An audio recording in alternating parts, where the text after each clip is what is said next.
Shannon Sharpe drags Diddy, Oprah, and Tyler Perry for trying to cancel his show. 2024, y'all. Welcome back to the channel. Appreciate all the love and support with you guys coming over. And this is what I do know for sure. When something this major happens, when you have the fallout, 50 women coming forward, that it's a watershed moment. Singer Seal Instagrammed this meme, showing Winfrey kissing the disgraced mogul. It reads, "When you have been part of the problem for decades, but suddenly they all think you are the solution." The question now, could past attendees like Ashton Kutcher, Demi Moore, Kelly Osbourne, Justin Bieber, and Usher be potentially questioned by federal investigators? Were that there are a lot of people in Hollywood who are probably worried about which Diddy parties they were at and what would... Oh, you're not ready for this one. Picture this, Shannon Sharpe standing in court during Diddy's trial, and the tension in Hollywood. It's thicker than a 5-layer cake at a celebrity wedding. And you better believe Oprah Winfrey is not smiling about it. Not one bit. This is the kind of behind-the-curtain chaos that has publicists waking up in cold sweats. The buzz, the whispers, the unfiltered shock. Oh, honey, you'll want to stick around for this ride. It's just like blew up. And he be having everybody and their mama on there. So we're gonna check this video out. I'll leave the link to the channel on Misty channel in the description. So we ain't gonna waste no more time. Let's jump right into it.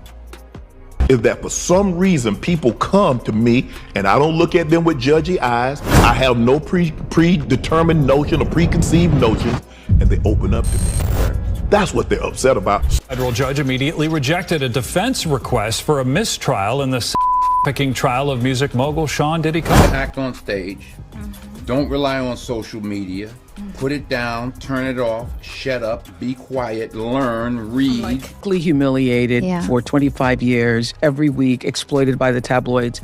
Every time any comedian wanted to make fun or make a joke about it, they could make a joke about it.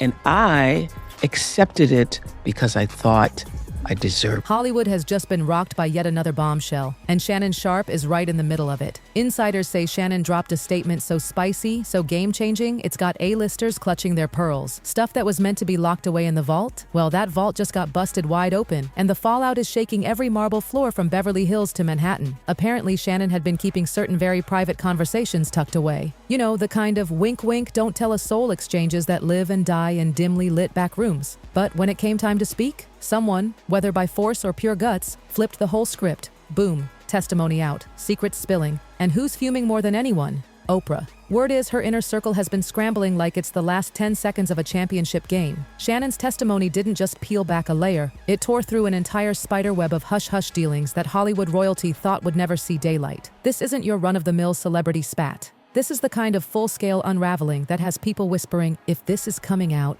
what's next? We look at a lot of these people that's been on other podcasts. So Shannon Sharpe's podcast club, Shay Shay, has been blowing up ever since Cat Williams' interview. And he has had many explosive interviews this year alone. And let's just say that some folks in the industry are not loving this one bit. This is because the interviews have exposed many secrets about some of the industry's most popular and powerful people, including Diddy, Oprah, and Tyler Perry. It looks like Shannon is now dragging them for filth, exposing them for not only trying to cancel the show, but also trying to ruin his life for not taking down interviews after they asked him to. Obligation to let Oprah Winfrey know how I really felt. Now I want you to understand something too. See, this is why me and Oprah Winfrey got a problem. It's still there. Until that woman says, let me apologize to you publicly, it'll be to the day I leave this earth. Because what you did was malicious, and it was intentional, and it was ugly. If Oprah was watching this, what would you tell her? I would say, Oprah Winfrey, you know what you need to do, and stop hiding behind what you call was negative comments, what you call, oh, I don't even deal with things like that, because what people are beginning to do is see you for who you are. Let them know what you said. But okay, and she said, if you think I did something wrong, I want to apologize. And what my husband taught me a long time ago, an apology is not something that you think you think you need to give. If somebody else think you need to give it, it's what you feel. So she came off like Mother Earth that she is. If you think I did something wrong, no, Oprah, it ain't what I think. You did do something wrong. You maliciously, and you had full intentions of having my parents on your show and not saying anything to me. Was that for ratings? It seemed like she exploited the situation. Were you just exploiting me? There are some sisters in this business that are bout it. Regina King was there that night. Angela Bassett was there. Shannon Sharpe, ever since his podcast went nuclear earlier this year, has been throwing truth grenades left and right. No sugarcoating, no soft landings, just pure, unfiltered, real talk. And trust me, it's making some very powerful people sweat through their tailored suits. And here's where Oprah comes back into the frame. After her still not forgotten public feud with Monique, you know, the one that bruised her untouchable image, she's now staring down yet another storm. The timing couldn't be worse. Shannon's voice has become this massive spotlight, dragging dusty old wounds right back into the headlines. This isn't about one bad interview anymore. It's about a pileup of controversies that won't quit. And for Oprah, each new revelation feels like another chip in her carefully polished armor. The question on everyone's mind? How long can she keep that perfect smile before the dam bursts completely? These videos of Diddy with Justin Bieber when he was only 15 years old are resurfacing, and the one thing that I want to ask is, why was a 40-year-old hanging around with a 15-year-old? Why did no one think that was an issue or a red flag? And also, listen to what he says in this clip. They're having the times of their lives, like you know, where we hanging out and what we doing. We can't really disclose, but it's definitely a 15-year-old's dream. You know, I have been given custody of him. You know, he signed to Usher. He signed to Usher. I had legal guardianship. And this is what I do know for sure. When something this major happens, when you have the fallout, 50 women coming forward, that it's a watershed moment. And what I do believe is actually happening is that, first of all, it's triggering a lot of unreleased pain, repressed anger, guilt, and suffering that a lot of women have had. I happened to be on set with several actresses the other day, and we were filming some things, and they were like, hadn't slept over a period of 2 or 3 days, and I was like, what is that? I said, oh, you guys are suffering from PTSD. And when you start talking about it out loud too, everybody has a story. Everybody has a story, and so I think this is a watershed moment.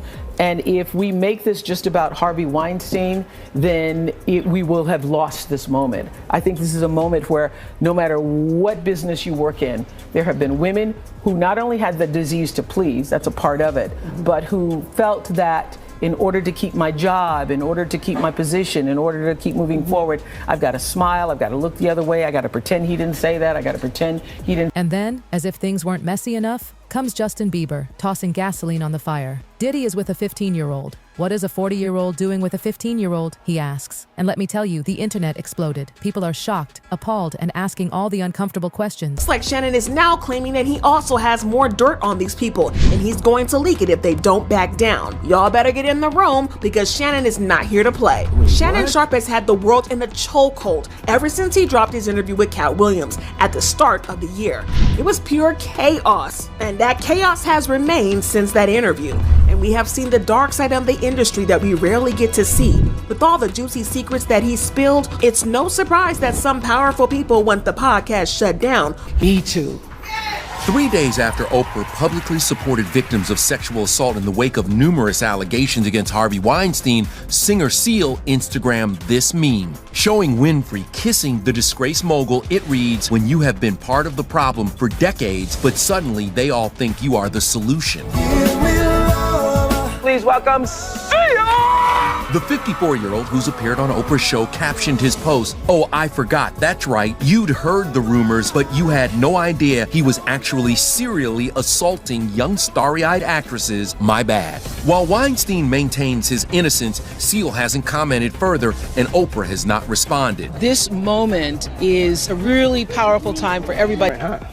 You ain't been calling me and hanging out the way we used to hang out. Well, I mean, you try to get in contact with me, through all my, partners and whatnot.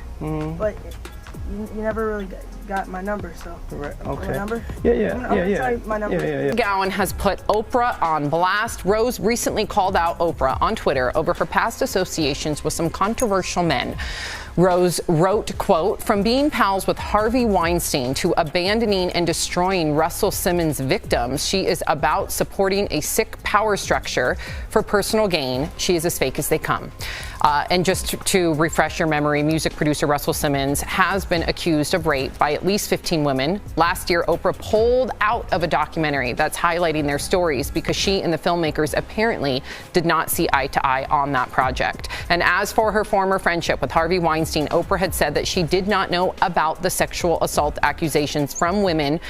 If Shannon had just shaken the table before, this time he flipped the entire dining room upside down. His alleged testimony, a jaw-dropper. We're talking deep, dangerous secrets, the kind Diddy and Oprah would never want anyone sniffing around. Sources claim Oprah's not just mildly concerned, she's in full-blown panic mode. Forget the calm, composed queen of daytime TV. Behind closed doors, she's reportedly rattled, frantically making calls, locking down her team, and pulling every PR trick in the book to smother this fire before it spreads. Because here's the thing, Shannon might have just cracked open a vault of secrets that could change the entire game. And with everyone watching, if even a fraction of what he hinted at is legit, we're talking about a Hollywood reckoning on a scale we haven't seen in decades. Remember when Monique publicly called Oprah out? That was the first time the world saw a dent in her seemingly flawless image. Well, now Shannon's taking that same chisel and hammering at it harder. His testimony reportedly digs into things Oprah would do anything to keep buried. Insiders say her behind-the-scenes behavior has crossed from calculated into desperate. Emergency phone calls, carefully orchestrated media silences.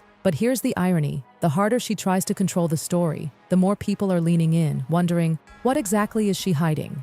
Even Shannon himself has admitted, "I realize what comes with telling the truth, but I didn't anticipate this sort of rippling effect." And you can practically hear the industry holding its breath, waiting to see just how far Oprah and Diddy will go to keep their skeletons locked away. They want to know how we're going to do it, how the public is going to take him. Is the public going to let him back in? And the public is not. The public is already canceling him. I don't believe the industry has canceled him yet. All those people who went to those Diddy parties, not one of them had came out and denounced. He was running with that whole crew. I think there's a few reasons why. Number one, it was the messenger. I should just be grateful I got invited to the party. You a big fat black woman. How dare you be the one? And then on top of that, you're saying names. You're saying Oprah's name out loud. You're saying Tyler's name out loud. You're saying Lee's name out loud. You're saying Lionsgate out loud. That's not what we do. We say they. We say the people. We say the studio. We say the producers. How dare you actually say our hero? I hear people go, "You work a lot." Well, have to. You know, you have a team. Big bills come with what we do. We don't do this alone. The fact that we're up, there's a whole entire team behind us. Yeah. They have to get paid. Your team is getting 30% or whatever your team is off of what you gross, sometimes not more. After what Uncle Sam took. Now do the math. So I'm only human, and it seems every time I do something and I break another glass ceiling, when it's time to renegotiate, I'm at the bottom again like I never did what I just... One thing's for sure, Shannon Sharpe isn't the type to flinch. He's not deleting posts, not issuing apologies, and definitely not bowing to the pressure from names as big as Diddy and Oprah. If anything, the pushback is just pouring jet fuel on his popularity. His commitment to saying it like it is has turned him into both a hero and a headache, depending on which side of the truth you're standing on. And just when you think the drama can't get any stranger, boom, here comes the internet with a twist so bizarre you'd think it was scripted. Rumors are flying that Shannon went live on Instagram to beat up a cat. Yes, a cat. People are side-eyeing their phones, trying to figure out if this is a genuine scandal or just one of those wild, baseless internet stories. The source? Shaky. The details? Even shakier. But here's the kicker. Shannon doesn't seem bothered. At all. No emotional statement, no PR cleanup. Instead, his team drops a teaser for his brand new show, Side Dish, promising VMAs, recaps, and juicy behind-the-scenes bits. Not a single meow mentioned. Whether this is a distraction move or just pure coincidence, one thing's clear. Shannon's keeping the focus on his brand and not the cat-shaped curveball the internet threw at him. On the show, the host throws in a cheeky comment about getting starter pistols like the ones from marathons, thinking it would be a fun little gag for the crowd. Instead, they settle for the trusty air horn. They joke about how the same bit's been used in earlier episodes, saying that their die-hard fans would totally get it. But then, the co-host admits it's more of an inside joke among the corporate staff than something meant for the general audience. Before signing off, they thank everyone for watching, pointing out it's Thursday, or as they call it, 48-hour Friday, a little in-house humor. They even turn to their co-workers mid-show to casually ask how their day's been going. Then comes a totally random personal story. They were all set to hit the gym but woke up to find their electric car hadn't charged overnight. So instead of working out, they had to hunt down a fast charging station, where they ended up in a surprisingly long conversation with a stranger. By the time the car was ready, the workout window was gone. Relatable, but in the middle of all this Hollywood chaos, the tonal whiplash is real. Meanwhile, back in the real storm, Diddy, despite facing jaw-dropping accusations of trafficking and forced labor, strolls into view calm as ever, smiling and waving to his family like he's on a red carpet, not walking into the fight of his life. And here's where the prosecutors drop their own bomb. Reports say they've seized an enormous amount of evidence. We're talking 96 electronic devices from multiple locations, phones, computers, hard drives, all tied to the investigation. If even half of what's on them is incriminating, the stakes just shot through the roof. Right now, Diddy is locked up in the Brooklyn Detention Center, and there's zero indication this legal nightmare is wrapping up anytime soon. His lawyers are facing an uphill battle on a case that could redefine his legacy entirely. And with the kind of accusations swirling around, this isn't just about beating charges. It's about surviving a public and professional implosion. And that's why this trial has become a full-blown national spectacle. The courtroom drama alone is intense, from heated arguments over bail to the buzzing speculation about even more shocking revelations waiting to drop. Some are already calling this one of the biggest Hollywood legal sagas in recent memory. And honestly, if the whispers about what's still hidden are true, we haven't even hit the peak of the chaos yet.